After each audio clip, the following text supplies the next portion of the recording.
ಎಲ್ಲರಿಗೂ ಯುಗಾದಿ ಹಬ್ಬದ ಶುಭಾಶಯಗಳು.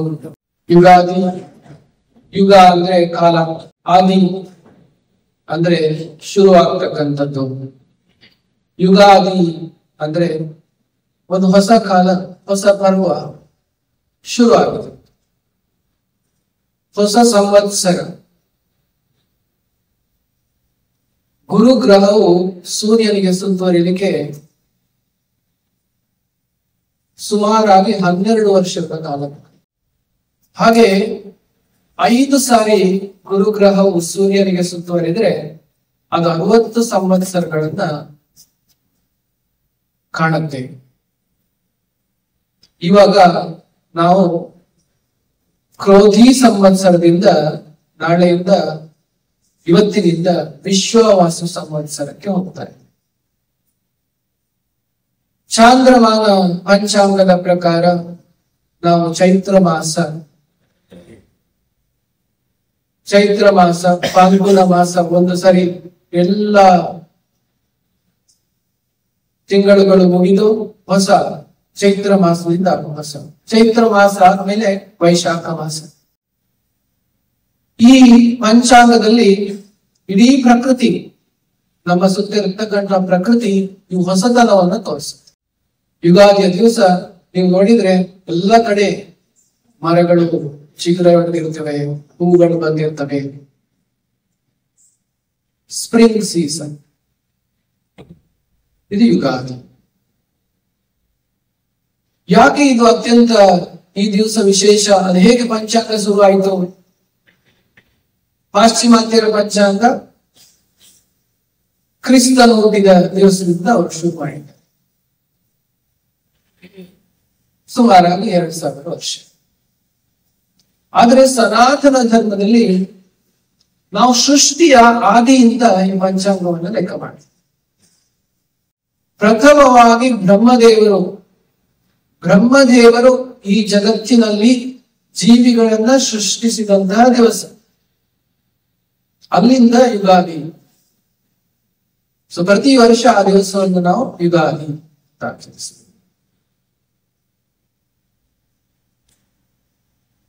ಏನೋ ಒಂದು ಹೊಸತು, ಏನಾದ್ರೂ ಒಂದು ಹೊಸತು ನಮ್ಮ ಜೀವನದಲ್ಲಿ ನೋಡಿದ್ರೆ ನಮ್ಗೆ ಖುಷಿ ಆಗುತ್ತೆ. ನೀವು ಒಂದೇ ಬಟ್ಟೆಯನ್ನು ಹಾಕೊಳ್ತಾ ಇರ್ತೀರ, ಹೊಸ ಬಟ್ಟೆ ಹಾಕೋದು ಒಂಥರ ಖುಷಿ. ಒಂದು ಮೊಬೈಲ್ ಯೂಸ್ ಮಾಡ್ತಾ ಇರ್ತೀರಾ, ಹೊಸ ಮೊಬೈಲ್ ಖರೀದಿ ಮಾಡ್ತೀರಿ, ಅದೊಂದು ಖುಷಿ. ಹೊಸ ಕಾರು ಬಂತು, ಖುಷಿ. ಹೊಸ ಮನೆ, ಹೊಸ ಸ್ನೇಹಿತರು, ಹೊಸದನ್ನು ನಾವು ಸದಾ ಹುಡುಕ್ತಾ ಇರ್ತೀವಿ. ಏನಾದ್ರೂ ಹೊಸದಿರಬೇಕು. ನಮ್ಮ ಮನಸ್ಸು ಸದಾ ಹೊಸದನ್ನ ಹುಡುಕೋದು, ಹೊಸದಲ್ಲಿ ಆನಂದವನ್ನ ಕಾಣಲು ನಮ್ಮ ಆತ್ಮಕ್ಕಿರ್ತಕ್ಕಂಥ ಒಂದು ಸಾಮಾನ್ಯ ಸ್ವಭಾವ. ನಮಗಿರ್ತಕ್ಕಂಥ ಸ್ವಭಾವ ಅದು ಎಲ್ಲಿಂದ ಬಂದಿದೆ ಅಂದ್ರೆ ಕೃಷ್ಣನಿಂದ ಬಂದಿದೆ. ನಾವೆಲ್ಲ ಭಗವಂತನ ಮಕ್ಕಳಾದ್ರಿಂದ ತಂದೆಗಿರುವ ಸ್ವಭಾವ ಮಗನಿಗೂ ಬರ್ತದೆ ಅಂದಿದ್ದ ಹಾಗೆ, ಅಥವಾ ಮಗಳಿಗೂ ಬರ್ತದೆ ಅಂದಿದ್ದ ಹಾಗೆ ಭಗವಂತನಲ್ಲಿರ್ತಕ್ಕಂತಹ ಸ್ವಭಾವ ಇದೆ. ಅದಕ್ಕೆ ನಾವು ಕೃಷ್ಣನನ್ನ ಹೊಸ ಬಗೆಗಳಲ್ಲಿ ನಾವು ಅವರನ್ನ ಪೂಜೆಯನ್ನ ಮಾಡ್ತೀವಿ, ಹೊಸ ಅಲಂಕಾರವನ್ನ ಮಾಡ್ತೀವಿ ಕೃಷ್ಣನ್ಗೆ, ಹೊಸ ತಿಂಡಿಯನ್ನ ನೈವೇದ್ಯ ಮಾಡ್ತೀವಿ. ವೃಂದಾವನದಲ್ಲಿ ಶ್ರೀಮತಿ ರಾಧಾರಾಣಿ ಕೃಷ್ಣನ ಅತ್ಯಂತ ಕಾನ್ಸರ್ಟ್, ಕೃಷ್ಣನ ಪ್ರೇಯಸಿ ರಾಧಾರಾಣಿ ಪ್ರತಿ ದಿವಸ ಕೃಷ್ಣನಿಗೆ ಅಡಿಗೆಯನ್ನ ಮಾಡ್ತಾಳಂತೆ. ಕೃಷ್ಣನು ಬೆಳಿಗ್ಗೆ ಹಸುಗಳನ್ನ, ಗೋಪಾಲಕನಾಗಿ ತನ್ನ ಗೆಳೆಯರ ಜೊತೆ ಹಸುಗಳನ್ನ ಕರ್ಕೊಂಡು ಕಾಡಿಗೆ ಹೋಗ್ತಾನೆ. ಕಾಡಿಗೆ ಹೋಗುವ ಮುಂಚೆ ಶ್ರೀಮತಿ ರಾಧಾರಾಣಿಯವರು ಕೃಷ್ಣನ ಮನೆಗೆ ಹೋಗಿ, ನಂದ ಮಹಾರಾಜರ ಮನೆಗೆ ಹೋಗಿ ಅಲ್ಲಿ ಅಡಿಗೆಯನ್ನ ಮಾಡ್ತಾಳೆ. ಅವಳು ಯಾವ ತರ ಕೃಷ್ಣನಿಗೆ ಅಡಿಗೆ ಮಾಡ್ತಾರೆ ಅಂದ್ರೆ ಪ್ರತಿ ದಿವಸ ಹೊಸ ಅಡಿಗೆ. ಅವಳು ಮಾಡಿದಂತಹ ಆ ತಿಂಡಿ ಅಥವಾ ಡಿಶ್ ಅನ್ನ ಇನ್ನೊಂದ್ಸರಿ ರಿಪೀಟೇ ಮಾಡಲಿಲ್ಲ ಅನಾದಿ ಕಾಲದಿಂದ. ನಿತ್ಯ ಲೀಲ, ಪ್ರತಿ ದಿವಸ ಹೊಸದು ಹೊಸದು ಹೊಸದು. ಸೊ ಕೃಷ್ಣನಲ್ಲಿ ಆ ಸ್ವಭಾವ ಇದೆ, ಹೊಸದನ್ನು ನೋಡ್ಬೇಕು. ಆ ಹೊಸತನವನ್ನ ತರಲಿಕ್ಕೆ ಅವನು ಸಮಸ್ತ ಸೃಷ್ಟಿಯನ್ನ, ಜೀವರಾಶಿಗಳ ಸೃಷ್ಟಿಯನ್ನ, ಇಡೀ ಅಂತಹ ಸುಂದರವಾದಂತಹ ಗೋಲೋಕ ವೃಂದಾವನ್ನ, ವೈಕುಂಠವನ್ನ ಅವನ ಆಂತರಿಕ ಶಕ್ತಿಯನ್ನು ಸೃಷ್ಟಿ ಮಾಡ್ತಾನೆ. ಅಂತಹ ಹೊಸದು ಹೊಸದು ಅನ್ನೋದು ನಮ್ಮ ಜೀವನದಲ್ಲಿ ಕೃಷ್ಣನಲ್ಲಿ ಇರತಕ್ಕಂತಹ ಸ್ವಭಾವವೇ ನಮಗೆ ಕೂಡ ಬಂದಿದೆ. ಆದ್ರೆ ಏನಾಗಿದೆ, ನಾವು ಹೊಸದನ್ನ ಈ ಲೌಕಿಕ ಪ್ರಪಂಚದಲ್ಲಿ ಕಾಣ್ತಾ ಇದ್ದೇವೆ. ಏನನ್ನ ಕಾಣ್ತಾ ಇದ್ದೀವಿ ನಾವು? ಏನು ಹೊಸತು ಅನ್ಕೊಳ್ತಿದೀವಿ, ಸ್ವಲ್ಪ ದಿವಸ ಆದ್ಮೇಲೆ ಅದು ಹಳೆದಾಗ್ತದೆ. ಈ ಹೊಸತು ನನಗೆ ಸಂತೋಷವನ್ನು ಕೊಡ್ಬೋದು ಅಂತ ಅನ್ಕೊಂಡ ಸ್ವಲ್ಪ ಸಮಯ ಆ ಹೊಸತು ಸಂತೋಷ ಕೊಡೋದನ್ನ ನಿಲ್ಲಿಸ್ಬೇಕು. ಇನ್ನೇನು ಹೊಸತು, ನಾನು ಆಕಾಂಕ್ಷೆ ಇರುತ್ತೆ, ನಾನು ಹೊಸತ್ ತಗೋಬೇಕಂತ. ಹೊಸತ್ ತಗೊಂಡು ನಿನಗೆ ಸಿಕ್ಕದಾಗ್ತಾನ, ಸ್ವಲ್ಪ ದಿವಸ ಆದ್ಮೇಲೆ ಅದರಲ್ಲಿ ಬರ್ತಕ್ಕ ಆನಂದ ಹೊರಟು. ಇದು ಲೌಕಿಕ ಜಗತ್ತಿನಲ್ಲಿ ಆಗ್ತಕ್ಕಂತ ಒಂದು ಇಲ್ಲಿಯ ಒಂದು ಪ್ರಾಕೃತಿಕ ನಿಯಮ. ಹಾಗಾದ್ರೆ ಏನ್ ಮಾಡ್ಬೇಕು? ಹೊಸದನ್ನು ನೋಡೋದು ನಮಗೆ ಸಾಮಾನ್ಯ. ಯಾವಾಗ ನಾವು ಕೃಷ್ಣನ ಜೊತೆ ಭಕ್ತಿಯಿಂದ ಸಂಬಂಧವನ್ನ ಸ್ಥಾಪಿಸ್ತೇವೆ, ಕೃಷ್ಣನ ಜೊತೆ ಪ್ರೇಮ ಸಂಬಂಧವನ್ನ ಸ್ಥಾಪಿಸ್ತೇವೆ, ಆ ಕೃಷ್ಣನ ಜೊತೆ ಪ್ರೇಮ ಸಂಬಂಧವನ್ನ ಸ್ಥಾಪಿಸಿದಾಗ ಆ ಸಂಬಂಧದಲ್ಲಿ ಸದಾ ಹೊಸತನ ಇರುತ್ತದೆ. ನಮ್ಮ ಸಾಮಾನ್ಯ ಸಂಬಂಧಗಳು, ಲೌಕಿಕ ಜಗತ್ತಿನಲ್ಲಿ ಇರ್ತಕ್ಕಂಥ ಸಂಬಂಧಗಳು ಸ್ವಲ್ಪ ದಿವಸ ಆದ್ಮೇಲೆ ಆ ಸಂಬಂಧದಲ್ಲಿ ಅಷ್ಟು ಹೊಸತನ ಇರೋದಿಲ್ಲ. ಹೊಸ ಸ್ನೇಹಿತರು, ಸ್ವಲ್ಪ ದಿವಸ ಹೊಸತು, ಅದಾದ್ಮೇಲೆ ಜಗಳ ಆಗ್ತದೆ. ಮದುವೆ ಆದಾಗ ಹೊಸದಲ್ಲಿ ಹೊಸದು, ಸ್ವಲ್ಪ ದಿವಸ ಆದ್ಮೇಲೆ ಜಗಳ ಆಗ್ತದೆ. ಎಲ್ಲ ಹೊಸದು ಕೊನೆಗೊಳ್ಳುತ್ತದೆ, ಸಂಬಂಧಗಳಲ್ಲಿ ಹೊಸತನ ಸೊರಗಿ ಹೋಗ್ತದೆ. ಆದ್ರೆ ಆತ್ಮ ಮತ್ತು ಪರಮಾತ್ಮನಲ್ಲಿರ್ತಕ್ಕಂತಹ ಸಂಬಂಧ, ಭಕ್ತನಿಗೆ ಕೃಷ್ಣನಲ್ಲಿರ್ತಕ್ಕಂತಹ ಪ್ರೇಮ ಭಾವವಾದಂತಹ ಸಂಬಂಧ, ಆ ಹೊಸತನ ಇದೆಯಲ್ಲ, ಆ ಹೊಸತನ ಸದಾ ದಿವಸಕ್ಕೂ ಅದು ಹೊಸ ಹುರುಪನ್ನ ಕೊಡ್ತದೆ. ಆನಂದಾಂಬುದಿ ವರ್ಧನಂ, ಆನಂದ ಅಂಬುದಿ ವರ್ಧನಂ, ಸಂತೋಷವನ್ನ ಅದು ಜಾಸ್ತಿ ಮಾಡ್ತಾ ಹೋಗ್ತದೆ. ಎಷ್ಟು ಜಾಸ್ತಿ ಮಾಡ್ತಾ ಹೋಗ್ತದೆ? Unlimited. There is no end for this. Unlimitedly that happiness will increase the spiritual realm. ಈಗ ನಾವೆಲ್ಲರೂ ಕೃಷ್ಣನ ಭಕ್ತರಾಗಿದ್ದೀವಿ, ಭಗವತ್ ಭಕ್ತರಾಗಿದ್ದೀವಿ. ಭಗವತ್ ಭಕ್ತರಿಗೆ ಏನು ಹೊಸತನ? ಪ್ರಭುಪಾದರವರು ಹೇಳ್ತಾರೆ, ನಮಗೆ ಪ್ರತಿ ದಿವಸವೂ ಹೊಸತು, ಪ್ರತಿ ಕ್ಷಣವೂ ಹೊಸತು. ಕೃಷ್ಣನ ಭಕ್ತರಿಗೆ ಪ್ರತಿ ಕ್ಷಣವೂ ಹೊಸತು, ಪ್ರತಿ ದಿವಸವೂ ಹೊಸತು. ಲೌಕಿಕವಾಗಿ ನೋಡಿದ್ರೆ ಹೊಸದೇನಿಲ್ಲ, ಆದ್ರೆ ಆಧ್ಯಾತ್ಮಿಕವಾಗಿ ಅದು ಹೊಸತು. ಅದೇ ಮಂತ್ರವನ್ನು ನಾವು ಹಾಡ್ತಾ ಇದ್ದೇವೆ, ಹರೇ ಕೃಷ್ಣ ಕೃಷ್ಣ ಕೃಷ್ಣ ಹರೇ ಹರೇ, ಹರೇ ರಾಮ ರಾಮ ರಾಮ ಹರೇ. ಆದ್ರೆ ಯಾರಿಗೂ ಆ ಮಂತ್ರವನ್ನ ಹಾಡಿ ಕುಣಿದು ಜಪ ಮಾಡಿ ಸುಸ್ತಾಗ್ತಾ ಇಲ್ಲ. ಅದು ಹಾಡಿದಷ್ಟು ಖುಷಿ ಆಗ್ತದೆ. ಇದು ಟೆಸ್ಟ್. ಆಧ್ಯಾತ್ಮಿಕ ಶಕ್ತಿ, ಆಧ್ಯಾತ್ಮಿಕ ಆನಂದಕ್ಕೂ ಲೌಕಿಕ ಆನಂದಕ್ಕೂ ಇದು ಟೆಸ್ಟ್. ಮೊಬೈಲ್ ನಲ್ಲೂ ಬರುತ್ತೆ ಹೊಸದು, ಹೊಸ ರೀಲ್ಸ್, ಹೊಸ ವಿಡಿಯೋಸ್, ಹೊಸ ಹಾಡುಗಳು, ಹೊಸ ಮೂವಿ. 1 ವಾರ 2 ವಾರ ಇರುತ್ತೆ, ಅದಾದ್ಮೇಲೆ ನಡೆದಾಗಿರುತ್ತೆ. ಎಷ್ಟೋ ಹಾಡುಗಳು ಬಂದು ಹೋಗಿದ್ದಾವೆ ಅಲ್ವಾ?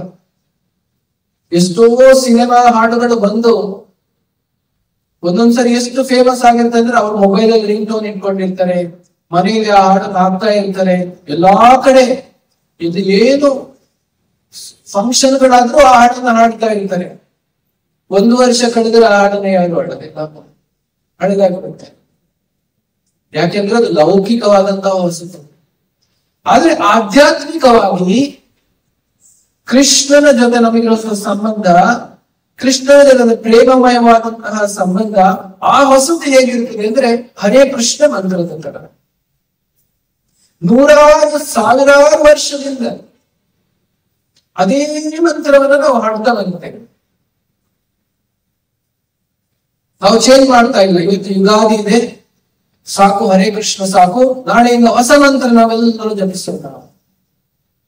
ಅದೇ ಮಂತ್ರವನ್ನು ಹಾಡ್ತಾ ಇದ್ದೇವೆ. ಒಬ್ಬೊಬ್ರು 108 ಸಾರಿ ಹರೇ ಕೃಷ್ಣ ಹರೇ ಕೃಷ್ಣ ಹರೇ ಕೃಷ್ಣ ಕೃಷ್ಣ ಹರೇ ಹರೇ ಹರೇ ರಾಮ ರಾಮ ರಾಮ ಹರೇ ಅಂತ ಜಪವನ್ನು ಮಾಡಕ್ ಶುರು ಮಾಡಿ ಸ್ವಲ್ಪ ದಿವಸ ಆದ್ಮೇಲೆ 2 ಮಾಲೆ 214 ಸಾರಿ ಮಾಡ್ತಾರೆ. ಸ್ವಲ್ಪ ದಿವಸ 4 ಮಾಲೆ, 5 ಮಾಲೆ, 6 ಮಾಲೆ, 16 ಮಾಲೆ ದಿವಸಾಲು. ನೀವೊಂದು ಸರಿ ಟೆಸ್ಟ್ ಮಾಡಿ ನೋಡಿ, ಬೇರೆ ಏನಾದ್ರೂ ಹೇಳಿ ಹರೇ ಕೃಷ್ಣ ಮಂತ್ರ. Mobile mobile mobile mobile mobile mobile ಅಂತ ಒಂದು ದಿವಸಕ್ಕೆ ಜಪ ಮಾಡಿ 16 ಮಾಲೆ ಮಾಡಿ ನೋಡಿ. ನಿಮ್ಗೆ ಸುಸ್ತಾಗ್ತದೆ, ಸಂತೋಷ ಸಿಗ್ತದೆ. ಇದು ಟೆಸ್ಟ್. ಭಗವಂತನ ನಾಮಕ್ಕಿರುವಂತಹ ಶಕ್ತಿ, ಭಗವಂತನ ಜೊತೆ ನಾವು ಸಂಬಂಧವನ್ನ ಸ್ಥಾಪಿಸಿದಾಗ ನಮಗೆ ಸಿಗ್ತಕ್ಕಂತಹ ಹೊಸ ಹುರುಪು, ಅದು ಪ್ರತಿ ಕ್ಷಣ ಪ್ರತಿ ದಿವಸ. ಹಾಗಾಗಿ ಯುಗಾದಿ ಅನ್ನುವಂತಹ ಹೊಸ ವರ್ಷವು ಭಕ್ತರು ಯಾವ ತರ ನೋಡ್ಬೇಕು ಇದನ್ನ ಅನ್ನೋದನ್ನ ಇವತ್ತು ನಾವು ನೋಡೋಣ. ಭಕ್ತರು ಯಾವ ತರ ಯುಗಾದಿಯನ್ನು ಸ್ವೀಕರಿಸಬೇಕು. ಯುಗಾದಿ ಅನ್ನುವಂತಹ ಹೊಸತನ ಏನು ನಮಗೆ ಭಕ್ತಿಯಲ್ಲಿ ಕೃಷ್ಣನ ಜೊತೆ ಪ್ರೇಮವನ್ನ, ಕೃಷ್ಣನ ಜೊತೆ ಭಕ್ತಿಯನ್ನ ನಾವು ಹೆಚ್ಚಿಸಿಕೊಳ್ಳಿಕ್ಕೆ ನಮಗೆ ಯಾವುದು ಸಹಾಯ ಮಾಡ್ತದೋ ಅದನ್ನ ಭಕ್ತರು ಸ್ವೀಕರಿಸಬೇಕು ಅಂತ ಶಾಸ್ತ್ರಗಳಲ್ಲಿ ಹೇಳಿದ್ದಾರೆ. ಆನುಕೂಲ್ಯೇನ ಏನಕೇನ ಪ್ರಕಾರೇಣ ಮನ ಕೃಷ್ಣ ಆನುಕೂಲ್ಯೇನ ಸಂಕಲ್ಪ ಪ್ರತಿಕೂಲ್ಯಸ್ಯ ವಚನ. ಏನು ಅಪರ್ಚುನಿಟಿ ಇದೆ ನಿಮಗೆ ಕೃಷ್ಣನನ್ನ ನೆನೆಸ್ಲಿಕ್ಕೆ, ಕೃಷ್ಣನ ಜೊತೆ ನಿಮ್ಮ ಪ್ರೇಮವನ್ನ ಭಕ್ತಿಯನ್ನ ಹೆಚ್ಚಿಸಲಿಕ್ಕೆ ನಿಮ್ಗೆ ಏನು ಅವಕಾಶ ಸಿಗ್ತದೆ ಅದನ್ನು ಬಿಡಬಾರ್ದು. ಯುಗಾದಿ ಅನ್ನೋದು ಒಂದು ನಮಗೆ ಅವಕಾಶ, ಕೃಷ್ಣನ ಜೊತೆ ನಮ್ಮ ಸಂಬಂಧವನ್ನ ಸದೃಢಗೊಳಿಸಲಿಕ್ಕೆ ಇದೊಂದು ಅವಕಾಶ. ಹಾಗಾದ್ರೆ ಯುಗಾದಿ ದಿವಸ ನಾವೇನನ್ನು ನೋಡ್ಬೇಕು, ಯಾವ ತರ ಯೋಚನೆಯನ್ನ ಮಾಡಬೇಕು? ನಮ್ಮ ಸಂಸ್ಕೃತಿಯಲ್ಲಿ ಅದು ಆಗಾಗ್ಲೇ ಇದೆ. ಯುಗಾದಿ ದಿವಸ ಬೇವು ಬೆಲ್ಲ ತಿಂತಾರೆ. ಅಂದ್ರೆ ಲೌಕಿಕ ಜಗತ್ತು ಅಂದ್ರೆ ಏನು? ಯುಗಾದಿ ಪಚಡಿ ಅಂತ ಮಾಡ್ತಾರೆ. ಅದರಲ್ಲಿ 6 ತರದಂತಹ ಟೇಸ್ಟ್ ಇರುತ್ತೆ. ಸಿಹಿ, ಮತ್ತೆ ಹುಳಿ, ಉಪ್ಪು, ಖಾರ, ಹೀಗೆ 6 ತರವಾದಂತಹ ಬೇರೆ ಬೇರೆ ರುಚಿಗಳಿವೆ. ದ ಸ್ವೀಟ್ನೆಸ್, ಸಿಹಿ ಅಂದ್ರೆ ಸ್ವೀಟ್ನೆಸ್, ಸ್ವೀಟ್ನೆಸ್ ಅಂದ್ರೆ ಸಂತೋಷ, ಜೀವನದಲ್ಲಿ ಸಂತೋಷ ಬರ್ತದೆ. ನಮ್ಗೆ ಒಂದೊಂದು ದಿವಸ ತುಂಬಾ ಸಂತೋಷವಾಗುತ್ತೆ. ಸವರ್ನೆಸ್, ಹುಳಿ ಅಂದ್ರೆ ಏನು? ಆವಾಗ ಸ್ವಲ್ಪ ಕಷ್ಟ ಬರ್ತದೆ, ಚಾಲೆಂಜಸ್ ಬರ್ತದೆ ಜೀವನದಲ್ಲಿ. ಬಿಟ್ಟರ್, ಕಹಿ ಅಂದ್ರೆ ಏನು? ಕಷ್ಟ ಬರ್ತದೆ. ಸಾಲ್ಟ್, ಉಪ್ಪು ಅಂದ್ರೆ ಒಂಥರ ಆಂಗ್ಸೈಟಿ.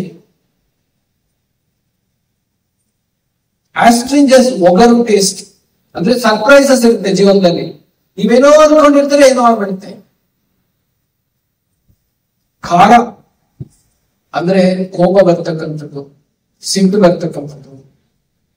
ಇದೆಲ್ಲ 6 ತರವಾದಂತಹ ರುಚಿ, 6 ವಿಭಿನ್ನವಾದಂತಹ ನಮ್ಮ ಮನೋಭಾವನೆಗಳನ್ನ, ನಮ್ಮ ಜೀವನದಲ್ಲಿ ಬರ್ತಕ್ಕಂತಹ ಬೇರೆ ಬೇರೆ ಸನ್ನಿವೇಶಗಳನ್ನ ಪ್ರತಿಬಿಂಬಿಸ್ತವೆ. ಹೀಗೆ ನಮ್ಮ ಜೀವನದಲ್ಲಿ ಈ ತರ ಕಷ್ಟಗಳು ಬರ್ತದೆ ಈ ಜಗತ್ತಿನಲ್ಲಿ ಅನ್ನೋದನ್ನ ಕೃಷ್ಣ ನಮಗೆ 2ನೇ ಅಧ್ಯಾಯದ ಭಗವದ್ಗೀತೆಯಲ್ಲಿ ಮನವರಿಕೆ ಮಾಡಿಕೊಟ್ಟಿದ್ದಾನೆ. ಮಾತ್ರ ಸ್ಪರ್ಶಾಸ್ತು ಕೌಂತೇಯ ಶೀತೋಷ್ಣ ಸುಖ ದುಃಖದಾಹ ಆಗಮ ಪಾಯಿನ ನಿತ್ಯಸ್ ತಾಂ ತಿತಿಕ್ಷಸ್ವ ಭಾರತ. ನಾವಿನ್ನೇನು ಸಂತೋಷವನ್ನು ಅನುಭವಿಸ್ತೀವಿ ಈ ಭೌತಿಕ ಜಗತ್ತಿನಲ್ಲಿ, ಅದಕ್ಕೆ ಮಾತ್ರ ಸ್ಪರ್ಶಾಸ್ತು ಅಂತ ಕರೀತಾರೆ. ಮಾತ್ರ ಅಂದ್ರೆ ಇಂದ್ರಿಯಗಳು, ಇಂದ್ರಿಯಗಳ ಮೂಲಕ ನಾವು ಅನುಭವಿಸುವಂತಹ ಸುಖಗಳು. ಆ ಇಂದ್ರಿಯಗಳ ಮೂಲಕ ಅನುಭವಿಸುವಂತಹ ಸುಖಗಳು ಅನಿತ್ಯ. ಅನಿತ್ಯ ಅದು ಶಾಶ್ವತ ಅಲ್ಲ, ಅಶಾಶ್ವತವಾದ. ಅದು ಬರ್ತದೆ ಹೋಗ್ತದೆ.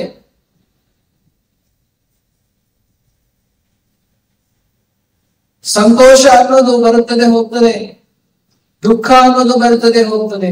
ಹಾಗಾಗಿ ಏನ್ ಮಾಡ್ಬೇಕು? ಶೀತೋಷ್ಣ ಸುಖ ದುಃಖದಾಹ ಆಗಮ ಪಾಯಿನೋ ಅನಿತ್ಯ ತಾಂ ತಿತಿಕ್ಷಸ್ವ ಭಾರತ. ಹೇ ಅರ್ಜುನ, ನೀನು ಅದನ್ನ ತಿತಿಕ್ಷಸ್ವ, ಅದನ್ನ ನೀವು ಸಹಿಸಿಕೊಳ್ಬೇಕು. ಹೇಗೆ ಸೆಕೆಗಾಲ, ಮಳೆಗಾಲ, ಚಳಿಗಾಲ, ಈಗ ಹೇಗೆ ವಾತಾವರಣದಲ್ಲಿ ವ್ಯತ್ಯಾಸ ಆಗ್ತದೆ, ನಾವೇನ್ ಮಾಡ್ಲಿಕ್ಕೆ ಸಾಧ್ಯ? ಈಗ ತುಂಬಾ ಸೆಕೆ ಇದೆ, ಇಲ್ಲಿ ನಾವೇನ್ ಮಾಡಬಹುದು? ಫ್ಯಾನ್ ಹಾಕ್ಬೋದು, AC ಹಾಕ್ಬೋದು. ಹೊರಗಡೆ ಹೋದ್ರೆ ಮತ್ತೆ ಸೆಕೆ ಆಗ್ತದೆ. ನಮ್ಮ ಕೈಯಲ್ಲಿಲ್ಲ, ವೇಟ್ ಮಾಡ್ಬೇಕು. ಇನ್ನೊಂದು 2 ತಿಂಗಳಾದ್ರೆ ಸೆಕೆ ಹೋಗ್ಬಿಡುತ್ತೆ. ಜೋರಾಗಿ ಮಳೆ ಬರ್ಲಿಕ್ಕೆ ಶುರು. ಫಸ್ಟ್ ಶ್ರೀಕೃಷ್ಣ ಶುರುವಿಗೆ ಮಳೆ ಬಂದಾಗ ಎಲ್ರಿಗೂ ಖುಷಿ ಆಗುತ್ತೆ. 1 ವಾರ 2 ವಾರ ಮಳೆ ಬಂದಾಗ ಹಬ್ಬ ಸಾಕಿ, ಯಾವಾಗ ಈ ಮಳೆಗಾಲ ನಿಂತೋಗ್ಬಿಡುತ್ತೆ ಅಂತ ಅನ್ಸುತ್ತೆ. ನೋಡಿ ಹೇಗೆ ಲೌಕಿಕದಲ್ಲಿ ಏನು ನಮಗೆ ಬಂದ್ರು ಫ್ರೀ ಖುಷಿ ಆಗ್ಬಿಡುತ್ತೆ, ಆಮೇಲೆ ಇದು ಯಾವ ಮುಗಿದೋಗ್ಬಿಡುತ್ತೆ ಅಂತ ಅನ್ಸುತ್ತೆ. ಆದ್ದರಿಂದ ಮಾತ್ರ ಸ್ಪರ್ಶಾಸ್ತು ಕೌಂತೇಯ ಶೀತೋಷ್ಣ ಸುಖ ದುಃಖ ಆಗಮ ಪಾಯಿನೋ ಅನಿತ್ಯ ಸ್ಥಾನ. ಕಷ್ಟಗಳು ಬಂದಾಗ, ಒಡಕುಗಳು ಬಂದಾಗ ಜೀವನದಲ್ಲಿ ಅದನ್ನು ಸಹಿಸಿಕೊಳ್ಬೇಕು. ಅದಕ್ಕೋಸ್ಕರ ದೊಡ್ಡ ದೊಡ್ಡ ಪ್ಲಾನ್ ಮಾಡಬಾರದು. ಹೇಗೆ ನಮಗೆ ಕಷ್ಟಗಳು ಅದರಿಂದ ಆಗಿಯೇ ಬರುತ್ತೆ, ತಮ್ಮಿಂದ ತಾನೇ ಬರ್ತದೆ. ಯಾರೋ ದೇವಸ್ಥಾನಕ್ಕೆ ಹೋಗಿ ಬೇಡೋದಿಲ್ಲ, ನಮ್ಮ ಊರಲ್ಲಿ ಒಂದು ಭೂಕಂಪ ಕೊಡಪ್ಪ ದೇವ್ರೇ, ನಾವು ಕೇಳೋದಿಲ್ಲ, ಅದು ಬಂದ್ಬಿಡುತ್ತೆ. ಹಾಗೇನೆ ಆಗೋದು ನಿಮ್ಮದಿಂದ ಒಳ್ಳೆಯದನ್ನು ಕೂಡ ಭಗವಂತ ತಂದುಕೊಡ್ತಾನೆ. ಅದಕ್ಕೆ ವಿಶೇಷವಾದ ಪ್ರಾರ್ಥನೆ ಮಾಡುವ ಅವಶ್ಯಕತೆ ಇಲ್ಲ. ಆದ್ರೆ ಭಗವಂತನ ಭಕ್ತರಾದವರಿಗೆ ಭಗವಂತನ ವಿಶೇಷ ಅನುಗ್ರಹದಿಂದ ಭಗವಂತ ತನ್ನ ಕೃಪೆಯಿಂದ ಅವರನ್ನೆಲ್ಲ ಚೆನ್ನಾಗಿ ನೋಡ್ಕೊಳ್ತಾನೆ, ಅವರ ಭಕ್ತಿಯನ್ನ ಹೆಚ್ಚಿಸ್ತಾನೆ. ಇದನ್ನ ಕೃಷ್ಣ ಭಗವದ್ಗೀತೆಯಲ್ಲಿ ಹೇಳಿದ್ದಾನೆ. ಹಾಗಾಗಿ ನಾವು ಏನ್ ನೋಡ್ಬೇಕು? ನಾವು ನಮ್ಮ ಜೀವನದ ಕೃಷ್ಣ ಪ್ರೇಮದ ಕಡೆಗೆ, ಕೃಷ್ಣನ ಭಕ್ತಿಯ ಕಡೆಗೆ ನಾವು ಸಂಚಾರ ಮಾಡಲಿಕ್ಕೆ ಅವಕಾಶವನ್ನು ಉಪಯೋಗಿಸಬೇಕು. ಒಂದು ಕಾಲದಲ್ಲಿ ಒಬ್ಬ ರಾಜನಿದ್ದ. ಇದು ಶ್ರೀಮದ್ ಭಾಗವತ ಪುರಾಣದಲ್ಲಿ ಈ ಕಥೆ ಬರುತ್ತದೆ. ಒಬ್ಬ ರಾಜನಿದ್ದ, ಅವನ ಹೆಸರು ಚಿತ್ರಕೇತು ಮಹಾರಾಜ. ಈ ಚಿತ್ರಕೇತು ಮಹಾರಾಜ ಅತ್ಯಂತ ಒಳ್ಳೆಯದಂತ ರಾಜ, ರಾಜರ್ಷಿ. ಅವನ ಪ್ರಜೆಗಳೆಲ್ಲ ಅವನನ್ನ ತಮ್ಮದೇ ತರ ನೋಡ್ತಾ ಇದ್ರು. ಪ್ರಜೆಗಳಿಗೆ ಒಳ್ಳೆಯದನ್ನ ಮಾಡದೆ ಅವನದೇ ಪ್ರತಿ ದಿವಸದ ಕೆಲಸ. ಅವನ ರಾಜ್ಯದಲ್ಲಿ ಎಲ್ಲರೂ ಸುಖವಾಗಿದ್ರು. ಯಾವುದೇ ಕ್ಷಾಮವಾಗಲಿ, ಕ್ಷೋಭವಾಗಲಿ, ಯಾವುದೇ ರೋಗಗಳಾಗಲಿ, ರುಜಿನಗಳಾಗಲಿ ಇರಲಿಲ್ಲ. ಅಕಾಲ ಮೃತ್ಯು ಇರಲಿಲ್ಲ. ಎಲ್ಲರೂ ಸುಖವಾಗಿ ಸಂತೋಷವಾಗಿ ಅವನು ಜೀವಿಸ್ತಾ ಇದ್ರು. ಪ್ರಜೆಗಳನ್ನ ಅಷ್ಟು ಕಾಳಜಿಯಿಂದ ನೋಡ್ಕೊಳ್ತಾ ಇದ್ದಂತಹ ರಾಜ. ಆದ್ರೆ ಒಂದು ದಿವಸ ರಾಜನ ಆಸ್ಥಾನಕ್ಕೆ ಅಂಗೀರ ಋಷಿಗಳು ಬರ್ತಾರೆ. ಅಂಗೀರ ಋಷಿಗಳು ಬಂದಾಗ ರಾಜನು ಋಷಿಗಳನ್ನ ಹೇಗೆ ಸತ್ಕಾರ್ಯ ಮಾಡಬೇಕು, ಹೇಗೆ ಅವರನ್ನ ಸ್ವೀಕರಿಸಬೇಕು, ಹೇಗೆ ಅವರನ್ನ ಪೂಜಿಸಬೇಕು, ಆ ತರ ಅವರನ್ನ ಕರ್ಕೊಂಡು ಬಂದು ಅವರಿಗೆಲ್ಲ ಸೌಕರ್ಯಗಳನ್ನ ಕೊಟ್ಟು ಸಂತೋಷಪಡಿಸ. ಅಂಗೀರ ಋಷಿಗಳು ಚಿತ್ರಕೇತುವಿನ ಮುಖವನ್ನು ನೋಡಿ ಹೇಳ್ತಾರೆ, ನಿನ್ನ ಮುಖದಲ್ಲಿ ಏನೋ ಒಂದು ಅಸಂತೋಷ ಇದೆಯಲ್ಲ, ಯಾಕಿಷ್ಟು ಅಸಂತೋಷವಾಗಿದೆಯಾ? ಆಗ ಚಿತ್ರಕೇತು ಹೇಳ್ತಾನೆ, ನಾನು ಇಷ್ಟೆಲ್ಲ ಇದ್ರು ಕೂಡ ನನಗೊಬ್ಬ ಮಗ ಇಲ್ವಲ್ಲ, ನನ್ ಮಗ ಬೇಕು. ಎಷ್ಟೋ ರಾಣಿಯರಿದ್ದಾರೆ, ಆದ್ರೆ ಯಾರಲ್ಲೂ ನನಗೆ ಮಗ ಸಿಗ್ಲಿಲ್ಲ, ಮಕ್ಕಳಾಗಲ್ಲ. ಅಂಗಿರ ಋಷಿಗಳಿಗೆ ಕೇಳ್ಕೊತಾರೆ, ನೀವೇ ಏನಾದ್ರೂ ಮಾಡ್ಬೇಕು ಋಷಿಗಳೇ, ನನಗೊಬ್ಬ ಮಗ ಹುಟ್ಟಿದ್ರೆ ನನಗೆಲ್ಲ ಆಮೇಲೆ ನಾವು ಸಂತೋಷವಾಗಿರ್ಬೋದು. ಅದಕ್ಕೆ ಅಂಗೀರ ಋಷಿಗಳು ಒಂದು ದೊಡ್ಡ ಯಜ್ಞವನ್ನ ಮಾಡ್ತಾರೆ. ದೊಡ್ಡ ಯಜ್ಞವನ್ನ ಮಾಡಿ ಯಜ್ಞಶಿಷ್ಟವನ್ನ, ಪ್ರಸಾದವನ್ನ ಚಿತ್ರಕೇತುವಿನ ಪತ್ನಿಯಾದಂತಹ ಕೃತದ್ಯುತಿ ಅನ್ನುವಂತ ಪತ್ನಿಗೆ ಕೊಡ್ತಾರೆ. ಆಕೆ ಆ ಪ್ರಸಾದವನ್ನು ಸ್ವೀಕರಿಸಿದಾಗ ಋಷಿಗಳು ಹೇಳ್ತಾರೆ, ಇನ್ನೇನು ನಿನಗೆ ಇನ್ನು ಸ್ವಲ್ಪ ದಿವಸದಲ್ಲಿ ಮಗು ಆಗಲಿದ್ದಾನೆ, ಆದ್ರೆ ಆ ಮಗು ನಿನಗೆ ಸಂತೋಷವನ್ನು ತಂದುಕೊಡುತ್ತೆ, ದುಃಖವನ್ನು ತಂದು. ಚಿತ್ರಕೇತು ಅನ್ಕೊಂಡ, ಬಹುಶಃ ಮಗು ಆಗತ್ತೆ, ಆದ್ರೆ ಮಗುಗೆ ಮೋಸ್ಟ್ಲಿ ಒಳ್ಳೆ ಬುದ್ಧಿ ಇರೋದಿಲ್ವೇನೋ, ಆಗ್ಲಿ ತೊಂದ್ರೆ ಇಲ್ಲ, ಮಗುವೇ ಇಲ್ಲದೆ ಇರೋದಕ್ಕಿಂತ ಏನೋ ಒಂದು ಮಗು ಸಿಗುತ್ತೆ ಅಲ್ಲ ಅಂತ ಯೋಚನೆ ಮಾಡ್ಬೇಕು. ಹರ್ಷ ಶೋಕ ಅಂತ ಹೇಳಿದ್ದ ಅಂಗಿರ ಋಷಿ. ಇನ್ನು ಮಗುವಿನ ಹೆಸರು ಹರ್ಷ ಶೋಕ. ಹರ್ಷವನ್ನ ಕೊಡುತ್ತೆ, ಶೋಕವನ್ನ ಕೊಡ್ತಾರೆ. ಅದು ಏನು ಅಂತ ಗೊತ್ತಿರಲಿಲ್ಲ. ಸ್ವಲ್ಪ ದಿವಸ ಆದ್ಮೇಲೆ ಮಗು ಹುಟ್ಟುತ್ತೆ. ಇಡೀ ಸಾಮ್ರಾಜ್ಯದಲ್ಲಿ ಸಡಗರ, ಸಂತೋಷ, ಎಲ್ಲ ಕಡೆ ಜನರು ಹಬ್ಬ. ಬ್ರಹ್ಮರಾಜನಿಗೆ ಮಗುವಾಗಿದೆ, ರಾಜಕುಮಾರ ಹುಟ್ಟಿದ್ದಾನೆ. ಸೊ ಎಲ್ಲರೂ ಸಂತೋಷದಲ್ಲಿ ಸಂಭ್ರಮಿಸ್ತಾರೆ. ರಾಜನಿಗೂ ಬಹಳಷ್ಟು ಸಂತೋಷ ಆಗ್ತದೆ. ಪ್ರತಿ ದಿವಸ ಮಗುವಿನ ಜೊತೆಯಲ್ಲೇ ರಾಜ ಇರ್ತಾನೆ. ಆ ಮಗುವಿಗೆ ಜನ್ಮ ನೀಡಿದಂತಹ ತಾಯಿ ಕೃತಜ್ಞತೆಯ ಜೊತೆ ಜಾಸ್ತಿ ಸಮಯವನ್ನ ವ್ಯಥೆ ಮಾಡ್ತಾನೆ, ವ್ಯಯಿಸ್ತಾನೆ.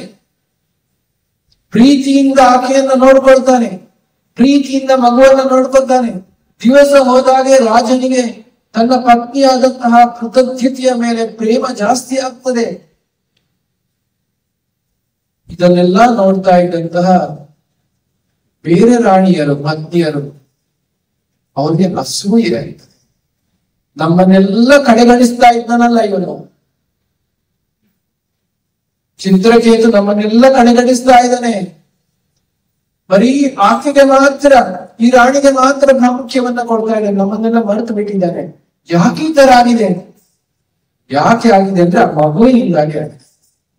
ಆ ಮಗುವಿಗೆ ಆಕೆ ಜನ್ಮ ಕೊಟ್ಟಿದ್ದಕ್ಕೆ ರಾಜ ಯಾವಾಗ್ಲೂ ಆ ರಾಣಿಗೆ ವಿಶೇಷ ಗೌರವವನ್ನ ಕೊಡ್ತಾ ಇದ್ದಾನೆ.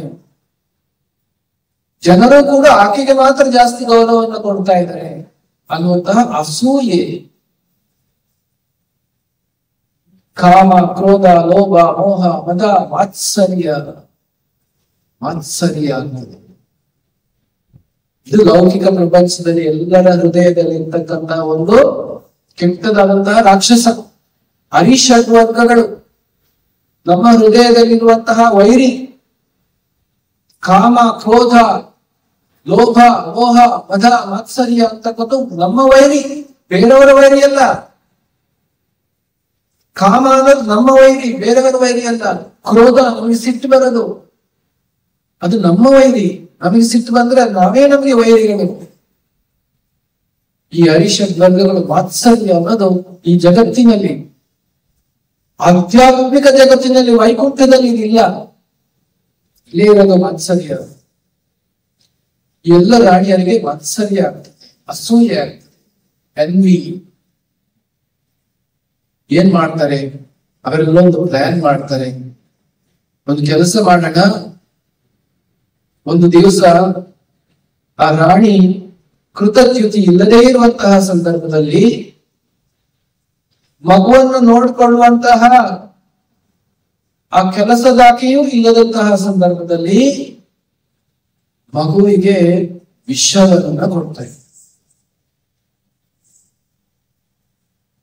ಅಂಗೀರ ಋಷಿಗಳು ಬಂದು ಯಜ್ಞವನ್ನು ಮಾಡಿದಂತಹ ಮಗು, ಇಡೀ ರಾಜ್ಯವೇ ಸಂಭ್ರಮಿಸದಂತಹ ಮಗು, ರಾಜನಿಗೆ ಅತ್ಯಂತ ಪ್ರೀತಿಯಿರತಕ್ಕಂತಹ ಮಗು, ಮುಂದಿನ ಭವಿಷ್ಯ, ರಾಜ್ಯದ ಭವಿಷ್ಯ ಅದೆಲ್ಲ ಲೆಕ್ಕಕ್ಕೆ ಇಲ್ಲ. ಹಸುಗೆ ಬಂದಾಗ ವಿಷವನ್ನ ಉಣಿಸಿ. ಮಗು ಮಲ್ಕೊಂಡಿದೆ, ಯಾವಾಗ ಎದ್ದೇ ಬಿಡುತ್ತೆ ಮಧ್ಯಾಹ್ನದ ಹೊತ್ತಿಗೆ, ಇನ್ನು ಯಾಕೆ ಎದ್ದಿಲ್ಲ ಅಂತ ಕೆಲಸದ ಆಕೆ ಹೋಗಿ ದಾಸಿ ಹೋಗಿ ಎಬ್ಬಿಸ್ಲಿಕ್ಕೆ ಮಗುವನ್ನ ಪ್ರಯತ್ನ ಪಟ್ರೆ ಮಗು ಹೇಳ್ತಾ ಇಲ್ಲ. ಮಗುವಿನ ದೇಹದ ಬಣ್ಣ ಸ್ವಲ್ಪ ಬದಲಾಗಿದೆ, ಮಗು ಹೇಳ್ತಾ ಇಲ್ಲ. ಕೆಲಸದಾಕೆ ಮಗುವನ್ನ ಎಷ್ಟು ಮಾಡಿದ್ರು ಹೇಳ್ತಾ ಇಲ್ಲ. ಆಕೆಗೆ ಮನವರಿಕೆ ಆಯ್ತು, ಅಯ್ಯೋ ಮಗು ಸತ್ತು ಹೋಗ್ಬಿಟ್ಟಿದೆ. ಆಕೆ ಜೋರಾಗಿ ಕಿರಿಚಾಡ್ತಾಳೆ, ನಮ್ಮ ಮಗು ಸತ್ತೋಯ್ತು ಸತ್ತೋಯ್ತು ಸತ್ತೋಯ್ತು ಅಂತ. ಆಕೆ ಮೂರ್ಛೆ ತಪ್ಪಿ ಬಿದ್ದು ಬಿಡ್ತಾಳೆ. ಇದನ್ನು ಕೇಳಿದಂತಹ ವೃದ್ಧದ್ಯುತಿ ಓಡೋಡಿ ಬರ್ತಾಳೆ. ಭಾಗವತಂ ಹೇಳ್ತಾನೆ, ಭಾಗವತ ಪುರಾಣದಲ್ಲಿ ಹೇಳ್ತಾರೆ, ಆಕೆಯ ಕೂದಲೆಲ್ಲ ಬಿಚ್ಚಿಬಿಡುತ್ತದೆ, ಹಾಕಿದಂತಹ ಆಭರಣಗಳು ಎಲ್ಲ ಕಳಚಿ ಬಿದ್ದು ಬಿಡ್ತವೆ. ಅಳ್ತಾ ಅಳ್ತಾ ಓಡೋಡಿ ಬರ್ತಾಳೆ. ಹತ್ತಿರ ಬಂದು ನೋಡಿದಾಗ ಮಗು ಸತ್ತೋಗಿದೆ. ಎದ್ದು ನಿಲ್ತಾಳೆ, ಮತ್ತೆ ಮೂರ್ಛೆಗೊಳ್ತಾಳೆ, ಎದ್ದು ನಿಲ್ತಾಳೆ, ಮತ್ತೆ ಮೂರ್ಛೆ ಬೀಳ್ತಾಳೆ. ಅಂತ ಒಂದು ಆರ್ತನಾದ ಇಡೀ ಆಸ್ಥಾನದಲ್ಲಿ, ಇಡೀ ಸಾಮ್ರಾಜ್ಯದಲ್ಲಿ ಉಂಟು ಮಾಡುತ್ತೆ. ರಾಜನಿಗೆ ಗೊತ್ತಾಗ್ತದೆ. ರಾಜ ಅತ್ಯಂತ ದುಃಖ ಭರಿತನಾಗ್ತಾನೆ. ಅಯ್ಯೋ, ನನ್ನ ಜೀವನದ ಇಡೀ ನಮ್ಮ ಶ್ರಮ ವೇಸ್ಟ್ ಆಯ್ತಲ್ಲ, ನನ್ನ ಅತ್ಯಂತ ಪ್ರೀತಿಯ ಆಧಾರದ ಮಗು ಸತ್ತೋಯ್ತಲ್ಲ ಅಂತ ಅತ್ಯಂತ ಕ್ಷೋಭೆಯಿಂದ ದುಃಖ ತಪ್ತನಾಗಿ ರಾಜ ಅಳ್ತಾ ಕೂತಿದ್ದಾನೆ. ಇಡೀ ಸಾಮ್ರಾಜ್ಯದಲ್ಲಿ ಎಲ್ಲರೂ ಅಳ್ತಾ ಇದ್ದಾರೆ. ಹರ್ಷ ಶೋಕ, ಹರ್ಷವನ್ನು ಕೊಡ್ತು ಮಗು, ಶೋಕವನ್ನು ಕೊಡ್ತು. ಈ ಸಂದರ್ಭದಲ್ಲಿ ಇದನ್ನ ತಿಳಿದಂತಹ ಅಂಗೀರ ಋಷಿಗಳು ಮತ್ತೆ ನಾರದ ಋಷಿಗಳು ಜೊತೆಯಲ್ಲಿ ಬರ್ತಾರೆ. ರಾಜನಿಗೆ ಸಮಾಧಾನವನ್ನ ಹೇಳಿಕೆ ಜೊತೆಯಲ್ಲಿ ಬರ್ತಾರೆ. ಜೊತೆಯಲ್ಲಿ ಬಂದಾಗ ನೋಡ್ತಾರೆ, ರಾಜನಿಗೆ ಹೇಳ್ತಾರೆ, ನೋಡಪ್ಪ, ಈ ಜೀವನ ಅನ್ನೋದು ಭೌತಿಕ ಜಗತ್ತಿನಲ್ಲಿ ನಾವು ಹುಟ್ಟುತ್ತೇವೆ, ಕಾಲ ಮುಂದೆ ಕಾಲ ಹೋಗ್ತದೆ, ವಯಸ್ಸಾಗ್ತದೆ, ಸಾಯ್ತೇವೆ, ಒಬ್ಬೊಬ್ಬರಿಗೆ ಅಕಾಲ ಮೃತ್ಯು ಆಗ್ತದೆ, ಕಷ್ಟಗಳು ಬರ್ತದೆ.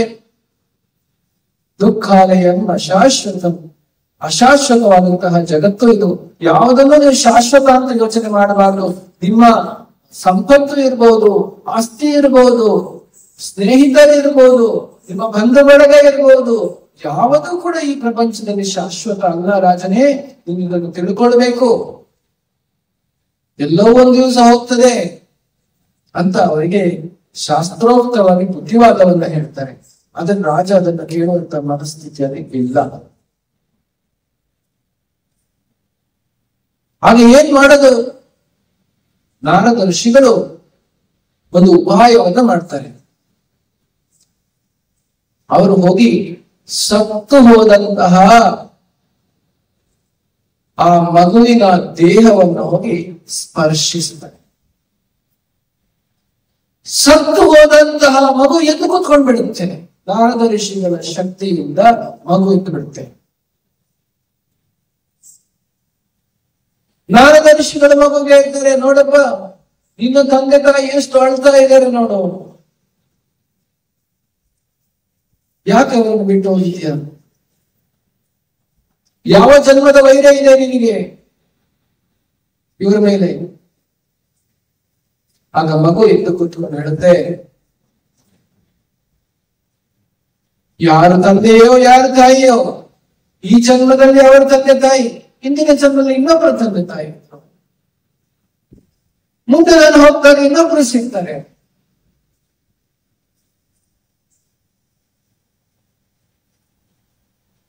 ನಾವು ತಿಳ್ಕೊಳ್ಳಬೇಕು, ಈ ಜೀವನ ಒಂದು ಅಶ್ವರವಾದದ್ದು, ಇದು ಅಶಾಶ್ವತವಾದದ್ದು. ಹಾಗಾಗಿ ನನ್ನ ಮುಂದಿನ ಪಯಣ ಏನಿದೆ ಅದನ್ನ ನಾನು ಮುಂದುವರಿಸ್ತೇನೆ. ಯಾರೆಲ್ಲ ಹೋಗಿದವರಿಗೆ ಸಾವು ಅನ್ನೋದು ಬರುತ್ತೆ ಅಂತ ಆ ಮಗು, ಆ ಆತ್ಮ, ಆ ಮಗದ ದೇಹದ ಆತ್ಮ ಈ ವಾಕ್ಯವನ್ನ, ಈ ಸುದ್ದಿಯನ್ನು ಹೇಳಿದಾಗ ರಾಜನಿಗೆ ಆ ಮನವರಿಕೆ ಆಗ್ತದೆ, ಜೀವನದ ಸತ್ಯ ಏನು. ಆಗ ನಾರದ ಋಷಿಗಳು ರಾಜ ಚಿತ್ರಕೇತು ಒಂದು ಮಂತ್ರವನ್ನು ಕೊಡ್ತಾರೆ. ಈ ಮಂತ್ರದ ಪಠನೆಯನ್ನ ಮಾಡು, ಇದನ್ನ ಮಾಡೋದ್ರ ಮೂಲಕ ನಿಮಗೆ ಭಗವತ್ ಪ್ರಾಪ್ತಿ ಆಗ್ತದೆ. ಪ್ರತಿಯೊಬ್ಬರ ಜೀವನದ ಉದ್ದೇಶ, ಧರ್ಮದ ಉದ್ದೇಶ, ಶ್ರೀಮದ್ ಭಾಗವತ ಪುರಾಣದಲ್ಲಿ ಹೇಳ್ತಾರೆ, ಧರ್ಮದ ಉದ್ದೇಶ ಭಗವದ್ ಭಕ್ತಿಯನ್ನ ಪ್ರಾಪ್ತಿ ಮಾಡ್ತಕ್ಕಂಥದ್ದು. ಸವೈ ಪುಂಸ ಪರೋ ಧರ್ಮೋ ಯಥೋ ಭಕ್ತಿರಧೋಕ್ಷಜೇ ಅಹೈತುಕಿ ಅಪ್ರತಿಹತ ಯಯಾತ್ಮ ಸುಪ್ರಸೀದತಿ. ಮನುಷ್ಯರಲ್ಲಿ ಸವೈ ಪುಂಸ ಪರೋ ಧರ್ಮ, ಪುಂಸಃ ಎಲ್ಲ ಮನುಷ್ಯರ ಪರಂ ಧರ್ಮ, ಅತ್ಯಂತ ಶ್ರೇಷ್ಠವಾದಂತಹ ಧರ್ಮ ಏನು? ಯಥೋ ಭಕ್ತಿರಧೋಕ್ಷಜೇ, ಅಧೋಕ್ಷಜನಲ್ಲಿ ಭಗವಂತನಲ್ಲಿ ಭಕ್ತಿಯನ್ನು ನಮ್ಮ ಹೃದಯದಲ್ಲಿ ಮೂಡಿಸಿಕೊಳ್ತಕ್ಕಂಥದ್ದು ನಮ್ಮ ಜೀವನದ ಗುರಿ. ಯಾವ ತರ ಭಕ್ತಿ? ಅಹೈತುಕಿ ಅಪ್ರತಿಹತ, ನಿರಂತರವಾದಂತಹ ಭಕ್ತಿ, ಯಾವುದೇ ಆಸೆ ಆಕಾಂಕ್ಷೆಗಳಿರ್ತಕ್ಕಂಥ ಭಕ್ತಿಯಲ್ಲ. ನಿಸ್ವಾರ್ಥವಾಗಿ ಭಗವಂತನಿಗೆ ಸೇವೆಯನ್ನ ಮಾಡಬೇಕು, ಪ್ರೀತಿಯಿಂದ ಭಗವಂತನಿಗೆ ಸೇವೆಯನ್ನ ಮಾಡಬೇಕು ಅನ್ನುವಂತಹ ನಿಸ್ವಾರ್ಥವಾದಂತಹ ನಿರಂತರವಾದಂತಹ ಭಕ್ತಿಯನ್ನ ನಮ್ಮ ಹೃದಯದಲ್ಲಿ ಹುಟ್ಟಿಸಿಕೊಳ್ಳುವುದೇ ನಮ್ಮ ಜೀವನದ ಗುರಿ, ಮನುಷ್ಯನ ಧರ್ಮ ಅನ್ನೋದು ಭಾಗವತ ಪುರಾಣದಲ್ಲಿ ಹೇಳಲಾಗಿದೆ.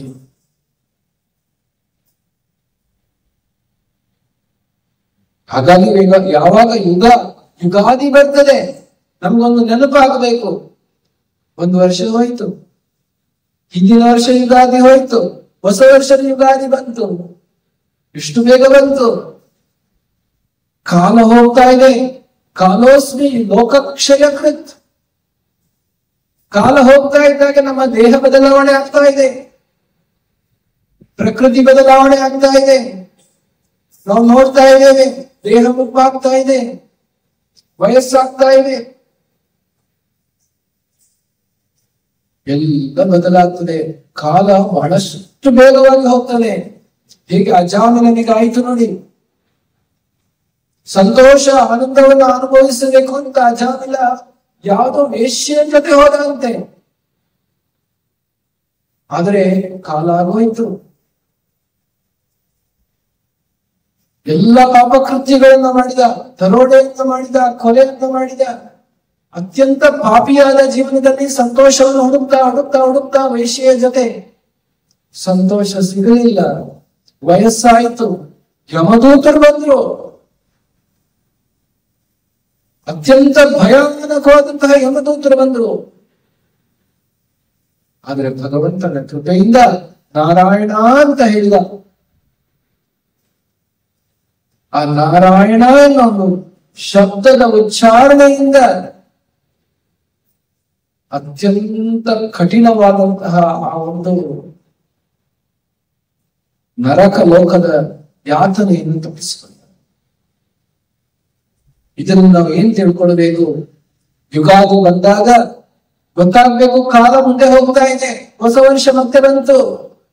ಹಾಗಾದರೆ ನಾನು ಆದಷ್ಟು ಬೇಗ ಹರಿನಾಮವನ್ನ ಜಪ ಮಾಡಬೇಕು, ನನ್ನ ಜೀವನದ ಗುರಿಯನ್ನು ನಾನು ಸಾಧಿಸಬೇಕು. ಇವತ್ತಿನ ಹೊಸ ದಿವಸವನ್ನು ನಾವು ನಮ್ಮ ಕೃಷ್ಣ ಭಕ್ತಿಯಲ್ಲಿ, ಕೃಷ್ಣ ಪ್ರೇಮದಲ್ಲಿ ಮುಂದುವರಿಲಿಕ್ಕೆ ಇದನ್ನೊಂದು ಅವಕಾಶವಾಗಿ ಪರಿವರ್ತನೆ ಮಾಡಬೇಕು. ಕೃಷ್ಣನಿಗೆ ಸೇವೆಯನ್ನ ಮಾಡಬೇಕು.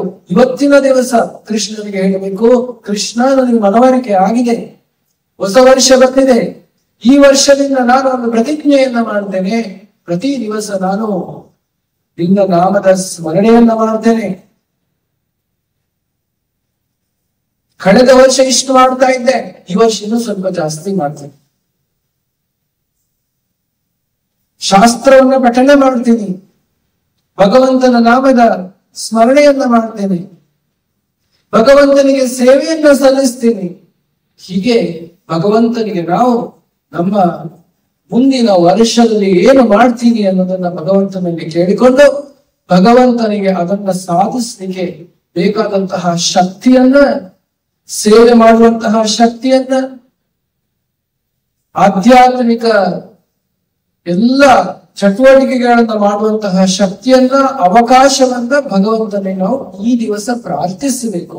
ಆಗ ನಾವು ಆಚರಿಸುವಂತಹ ಯುಗಾದಿಗೆ ಅದಕ್ಕೊಂದು ಫಲ ಬರ್ತದೆ. ಇಲ್ಲ ಅಂದ್ರೆ ಈ ವರ್ಷ ಬೇವು ಬೆಲ್ಲ ತಿಂತೇವೆ, ಇನ್ನೊಂದು ವರ್ಷ ಬರ್ತದೆ, ಇನ್ನೊಂದು ಯುಗಾದಿ ಬರ್ತದೆ, ಏನು ವ್ಯತ್ಯಾಸ ಇರೋದಿಲ್ಲ. ಯುಗಾದಿ ನಮ್ಮನ್ನ ನೆನಪಿಸ್ಲಿಕ್ಕೆ ಬಂದಿದ್ದು. ಒಂದು ವರ್ಷ ಆಯ್ತು, ಇನ್ನೊಂದು ಹೊಸ ವರ್ಷ ಬಂತು ಅಂತ ನಮ್ಮನ್ನು ನೆನಪಿಸ್ತಾ ಇದೆ ಯುಗಾದಿ. ಹಾಗಾಗಿ ವಿಶ್ ಯು ಹ್ಯಾಪಿ ಯುಗಾದಿ ಅಂದ್ರೆ, ಯುಗಾದಿಯ ಶುಭಾಶಯ ಅಂದ್ರೆ ಅದ್ರ ಜೊತೆಗೆ ಏನು ಬರಬೇಕು ನಿಮ್ಮ ಮನಸ್ಸಲ್ಲಿ ಅಂದ್ರೆ, ಹೊಸ ವರ್ಷ ಬಂದಿದೆ, ಹೊಸ ವರ್ಷದಲ್ಲಿ ನಾನು ಹೊಸ ಹುರುಪಿನಿಂದ ಕೃಷ್ಣನ ಭಕ್ತಿಯನ್ನ ಮಾಡಬೇಕು, ಹೊಸ ಹುರುಪಿನಿಂದ ನಾವು ಭಗವಂತನ ನಾಮದ ಸ್ಮರಣೆಯನ್ನ ಮಾಡಬೇಕು, ಹೊಸ ಹುರುಪಿನಿಂದ ನಾನು ಕೃಷ್ಣನ ಸೇವೆಯನ್ನ ಮಾಡಬೇಕು ಅನ್ನುವಂತಹ ಒಂದು ದೃಷ್ಟಿಯಿಂದ ಯುಗಾದಿಯನ್ನು ನಾವು ಆಚರಿಸಿದ್ರೆ ಭಗವಂತನಿಗೆ ಅತ್ಯಂತ ಸಂತೋಷ ಆಗ್ತದೆ. ಹಾಗೂ ಅವನ ಅನುಗ್ರಹದಿಂದ, ಅವನ ಆಶೀರ್ವಾದದಿಂದ ನಮ್ಮ ಜೀವನದಲ್ಲಿ ಸುಖ, ಸಂತೋಷ, ನೆಮ್ಮದಿಯ ಜೊತೆಗೆ ಭಗವದ್ಭಕ್ತಿ ಪ್ರಾಪ್ತಿಯಾಗ್ತದೆ. ಅದು ಕೃಷ್ಣನು ಹೇಳಿದಂತಹ ವಿಚಾರ. ಸರ್ವಧರ್ಮಾನ್ ಪರಿತ್ಯಜ್ಯ ಮಾಮೇಕಂ ಶರಣಂ ವ್ರಜ ಅಹಂ ತ್ವಾಂ ಸರ್ವ ಪಾಪೇಭ್ಯೋ ಮೋಕ್ಷಯಿಷ್ಯಾಮಿ ಮಾ ಶುಚಃ. ಏನು ಯೋಚನೆ ಮಾಡಬೇಡಿ, ಎಲ್ಲ ಪಾಪಗಳನ್ನು ನಾನು ಪರಿಹರಿಸ್ತೇನೆ, ನನ್ನ ಹತ್ರ ಬನ್ನಿ. ಸೊ ಇವತ್ತು ನಾವು ವಿಶೇಷ ಕಾರ್ಯಕ್ರಮವನ್ನು ಇನ್ನೇ ಇಟ್ಕೊಂಡಿದ್ದೇವೆ. ವಿಶೇಷ ಆರತಿ ಆಗಲಿದೆ, ಪಲ್ಲಕ್ಕಿ ಉತ್ಸವ ಇದೆ. ಈ ಆರತಿ ಆಗುವಾಗ, ಪಲ್ಲಕ್ಕಿ ಉತ್ಸವ ಆಗುವಾಗ ಭಗವಂತನಲ್ಲಿ ನಾವೆಲ್ಲರೂ ಪ್ರಾರ್ಥನೆ ಮಾಡೋಣ ಮನಸ್ಸಿನಲ್ಲಿ. ಈ ಮುಂದಿನ ಬರುವಂತಹ ಈ ಹೊಸ ವರ್ಷ, ವಿಶ್ವವಾಸು ಸಂವತ್ಸರ ಶ್ರೇಯಸ್ಸನ್ನ, ಭಕ್ತಿಯಲ್ಲಿ ಶ್ರೇಯಸ್ಸನ್ನ ಉಂಟು ಮಾಡಲಿ, ಭಗವತ್ ಪ್ರೇಮವನ್ನ ಹೃದಯದಲ್ಲಿ ಹೆಚ್ಚಿಸಲಿ. ಅದು ನಿಜವಾದ ಸಂತೋಷ. ಆಗ ಈ ಲೌಕಿಕವಾಗಿ ಬರುವಂತಹ ಶಾಶ್ವತವಾದಂತಹ ಸಂತೋಷ, ಅಸಂತೋಷ ಎಂತೆಲ್ಲ ನಾವು ಮೇಲೆ ಬಂದು ನಿಜವಾದ ಜೀವನದ ಸಂತೋಷವನ್ನು ಅನುಭವಿಸಲಿಕ್ಕೆ ಸಾಧ್ಯ, ಆಧ್ಯಾತ್ಮ ಸಂತೋಷವನ್ನು ಅನುಭವಿಸಲಿಕ್ಕೆ ಸಾಧ್ಯ ಅಂತ ಹೇಳ್ತಾ, ಇವತ್ತಿನ ಈ ಒಂದು ಯುಗಾದಿ ಹಬ್ಬದ ಶುಭಾಶಯವನ್ನ ತಮಗೆಲ್ಲರಿಗೂ ಕೃಷ್ಣ ಬಲರಾಮರ ಮಂದಿರದಿಂದ, ನಿಮಗೆಲ್ಲರಿಗೂ, ನಿಮ್ಮ ಕುಟುಂಬದವರಿಗೆ, ನಿಮ್ಮ ಮನೆಯವರಿಗೆ, ನಿಮ್ಮ ಬಂಧು ಬಳಗದವರಿಗೆ ಎಲ್ಲರಿಗೂ ಆ ಭಗವಂತ ವಿಶೇಷ ಅನುಗ್ರಹವನ್ನು ಮಾಡಿ ಒಳ್ಳೆಯ ಅಭಿವೃದ್ಧಿಯನ್ನ, ವಿಶ್ವವಾಸ ಸಂವತ್ಸರ ಪಂಚಾಂಗದ ಪ್ರಕಾರ ಈ ಸಂವತ್ಸರದಲ್ಲಿ ಒಳ್ಳೆಯ ಅಭಿವೃದ್ಧಿ ಆಗ್ತದೆ. ಆ ಅಭಿವೃದ್ಧಿ ಆಗಲಿ, ಕೃಷ್ಣ ಭಕ್ತಿಯ ಅಭಿವೃದ್ಧಿ ಆಗಲಿ, ಐಶ್ವರ್ಯದ ಅಭಿವೃದ್ಧಿ ಆಗಲಿ. ಯಾಕಂದ್ರೆ ಐಶ್ವರ್ಯವನ್ನು ಭಗವಂತನ ಸೇವೆಯಲ್ಲಿ ನಿಯೋಜಿಸುವಂತ ಅವಕಾಶ ನಮಗೆ ಸಿಗಲಿ ಅಂತ ಭಗವಂತನ ಪ್ರಾರ್ಥಿಸುತ್ತಾ ಮಾತನ್ನು ಮುಗಿಸ್ತೇನೆ. Shri Shri Krishna Balarama key, key